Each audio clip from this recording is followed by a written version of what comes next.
desde as milenares lendas gregas que atravessaram toda a Europa, chegando inclusive à América do Norte, e hoje também fazendo parte do folclore brasileiro, os contos sobre lobisomens até hoje deixam muitas pessoas assustadas. E é sobre isso que nós iremos conversar hoje em Vídeo Mistério.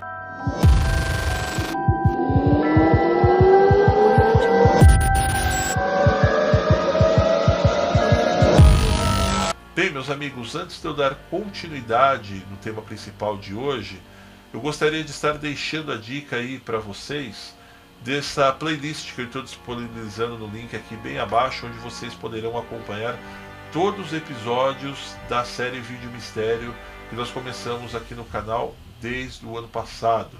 Vocês vão ter acesso não só a lendas, não só a relatos, mas também como um pouco sobre alguns casos ufológicos que eu tive conhecimento e muito mais que virá por aí dentro das próximas semanas.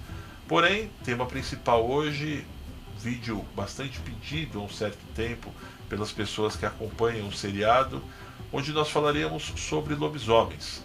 Eu separei 3 casos muito peculiares, um vindo da época dos colonos americanos e outro que aconteceu na cidade de Bordeaux. E outro que eu também já escutei muito de um amigo meu que morou numa pequena cidadezinha de Minas Gerais chamada Bambuí. Mas antes de eu contar esses 3 casos muito peculiares, vou falar um pouco agora para vocês sobre como começou e como são os primórdios e o que inclui esta lenda dos lobisomens. O personagem do nosso vídeo de hoje tem origem na mitologia grega, segundo as quais um homem pode se transformar em lobo ou em algo muito semelhante a este em noites de lua cheia, só voltando à forma humana ao amanhecer. Aqui no Brasil existem muitas versões dessa lenda, variando de acordo com a região. Uma versão diz que a 7ª criança em uma sequência de filhos do mesmo sexo tornará-se um lobisomem. Outra versão diz o mesmo de um menino nascido após uma sucessão de 7 mulheres. Outra ainda diz que o 8º filho se tornará a fera. Outra já diz que, após a morte de um familiar que possuía a aberração, e passou de pai para filho, avô para neto e assim por diante. E em algumas localidades, não só aqui no Brasil, diz que eles têm preferência por bebês não batizados, o que faz com que as famílias batizem suas crianças o mais rápido possível. Esclarecido o princípio dessas lendas, agora nós daremos início aos 3 relatos que eu selecionei para nós contarmos hoje aqui em Vídeo Mistério. Sendo assim, nós viajaremos logo de cara para o ano de 1760, em uma fazenda muito grande em New Orleans, onde de uma família muito rica de sobrenome Royal povoava o local e tinha vários empregados. Afinal de contas, como era o início da colonização americana, ali as grandes famílias inglesas vinham para essa região justamente para lucrar com o faturamento da lavoura. E sendo assim, tinham muitos empregados. O Sr. Olsen e a Sra. Elizabeth eram os patrões, os chefes da família a qual nós relatamos, e possuíam nessa época um casal de filhos recém-nascidos, com uma idade aproximada ali em torno de um ano e meio. E eis que, ao cair de uma noite de verão, a mãe que estava cuidando dos pequenos, bem daquele tipo de alpendre que nós vemos muito naqueles casarões antigos que nós vemos nos filmes de época americanos, ela deixou os garotinhos lá enquanto foi pegar uma jarra de água. Afinal de contas estava fazendo muito calor e os meninos estavam com sede. Mas em apenas um descuido de nem 2 ou 3 minutos, ao voltar ela viu o cesto totalmente revirado e entrou em pânico no momento que não avistou mais os seus filhos naquele local. E foi quando todos que estavam ali em torno correram para o local muito assustados com os gritos da patroa. Um dos funcionários da fazenda disse ter avistado de longe um enorme lobo arrastando as duas crianças de uma só vez. O Sr. Olsen reuniu alguns funcionários e deram início a uma enorme caçada por toda a floresta que cercava o local. A busca pelos pequeninos e pelo tal lobo durou a noite inteira e adentrou a madrugada.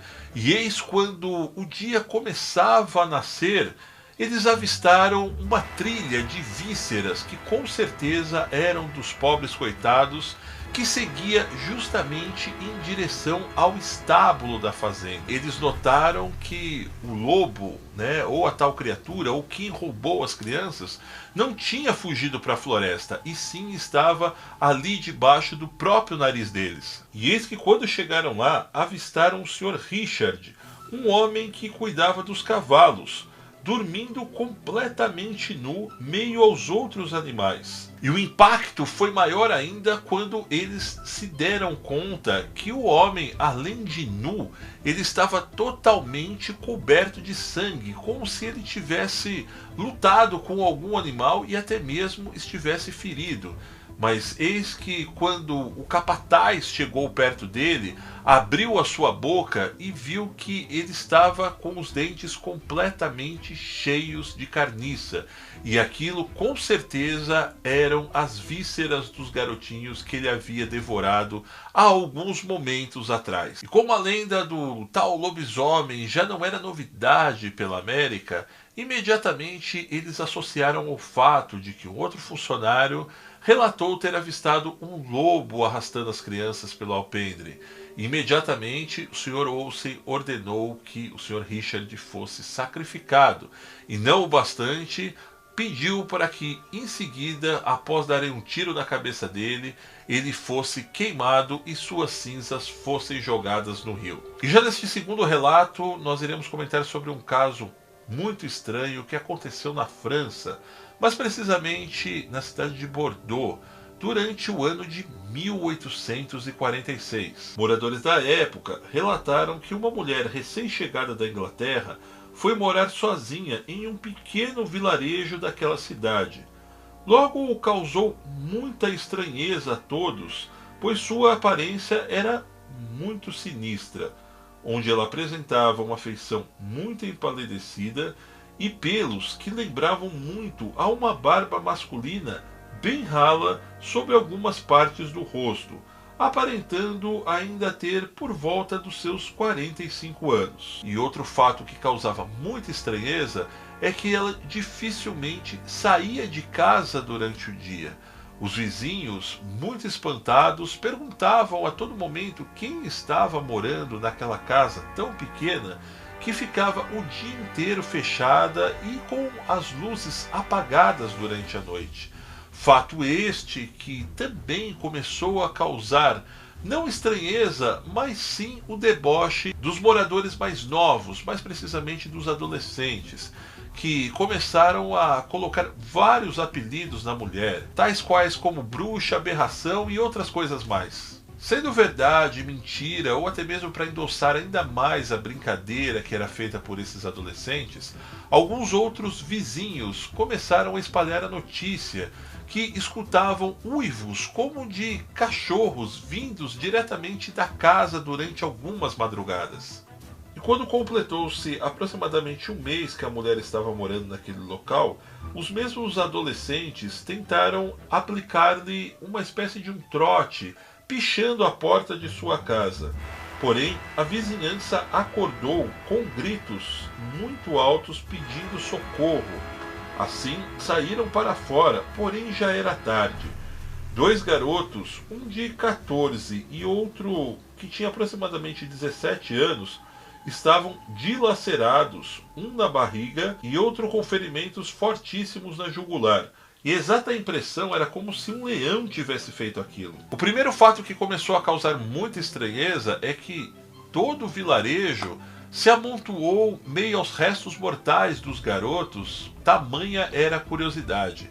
Porém, todos de imediato já sentiram a falta apenas de uma moradora, que era exatamente Elizabeth. Foi quando se aperceberam que a porta da casa dela estava completamente escancarada. Um dos vizinhos logo tomou a frente e decidiu entrar na casa dela para ver se a tal criatura que atacou os garotos pudesse ter entrado ali também e pudesse de repente até tê-la matado também. Mas nada foi encontrado dentro da casa.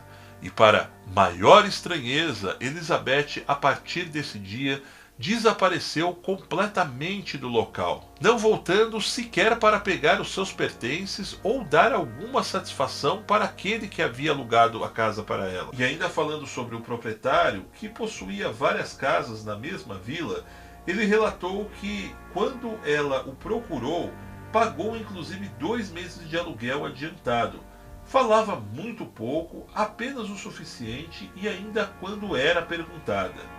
E associando todos esses fatos, não demorou muito para que a lenda da tal mulher lobisomem logo tomasse conta de toda a região, onde até hoje é contada com muito medo e pavor por aqueles que moram nesta região. Já o nosso terceiro relato aconteceu em 1965, aqui mesmo no Brasil, dentro de um sítio lá em uma cidadezinha chamada Bambuí, bem no interior de Minas Gerais. Este local, na época, era propriedade de um senhor chamado Gumercindo, que mantinha ali o cultivo de algumas hortaliças e frutas. E a troca de funcionários era muito comum.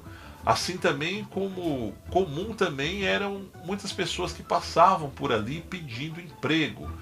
Num desses dias, um cara aproximadamente seus 35 anos, que atendia pelo apelido de Chico Perna, manteve uma conversa muito agradável com ele, dizendo que precisava de um emprego. E de imediato o proprietário acabou o contratando. E todos diziam que Chico Perna era um cara muito gente boa, que conversava e brincava com todo mundo, aparentando estar bem longe de parecer ser uma pessoa má, ou um cara carrancudo, ou alguém que pudesse fazer mal a qualquer tipo de pessoa. E, consequentemente, o novo funcionário não teve nenhum tipo de dificuldade para se adaptar, não só ao trabalho, mas também para o novo ciclo de amizades.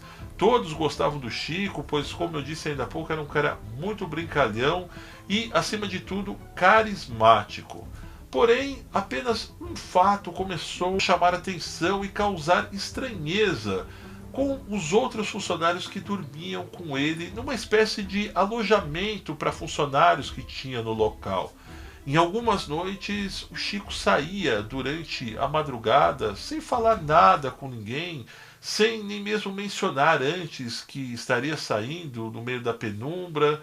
E afinal de contas, a estranheza era muito grande, porque não tinha o que se fazer ali durante a noite, não tinha sequer para onde você ir, uma vez que o centro da cidade ficava bem distante e a estrada, além de escura, era muito deserta. No entanto, como ele era um cara muito brincalhão e nada discreto, muitos começaram inclusive a fazer piadas no sentido de que possivelmente ele deveria estar tendo caso com algumas das funcionárias que trabalhavam ali no local também. Fato esse que igualmente ele acabou levando na prosa, na conversa, e foi se seguindo aí ao longo de várias semanas. Porém, após uma dessas noites, no dia seguinte ao amanhecer, os funcionários avistaram uma cena muito estranha. Chico estava dormindo junto com alguns outros animais bem ali pertinho do alojamento, junto ao pasto. Porém, como ele era um cara muito brincalhão, o acontecimento acabou tornando-se piada entre os outros funcionários. Mas quando o assunto chegou nos ouvidos do chefe, o Sr. Gumercindo levou um papo bem sério com o cara, imaginando que supostamente aquilo teria acontecido por motivo de bebedeira. Verdade ou mentira, existe um outro ponto também relatado pelos funcionários da época, que toda vez que chegava às vésperas das noites de lua cheia, o Chico Perna ele passava muito mal de verdade, chegando a ficar pálido durante o dia e até mesmo pedindo para se afastar do trabalho, pois ele aparentava estar também com bastante febre. E foi em uma madrugada dessas, após o Chico ter passado muito mal durante o dia, ele estranhamente saiu ali na calada da noite, meio à penumbra, como ele já estava acostumado, mas de uma maneira muito bizarra, onde alguns chegaram a acordar dizendo que ele gemia muito e se arrastava até a porta.